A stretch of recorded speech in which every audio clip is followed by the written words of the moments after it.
అమ్మా సుధా, వాగింది చాలు, ఆయన్ని లోపలికి తీసుకెళ్ళు. కుదరదత్తయ్యా, బయటికే తీసుకెళ్తాను. వీల్లేదు, ఇది నీ అత్తగారి ఆజ్ఞ.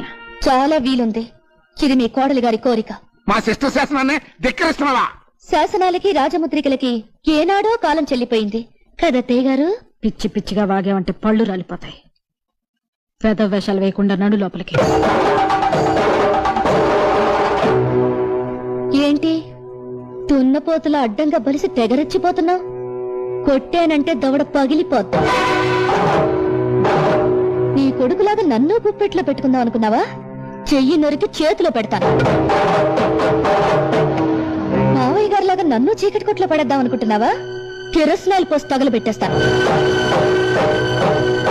కళ్ళ పూలు, నుదుట బొట్టు, రంగురంగుల చీరలు, చేతి గాజులు, ఈవేళ నీకు ఇవన్నీ ఉన్నాయంటే దానికి కారణం ఈయన, నీ ఆయన.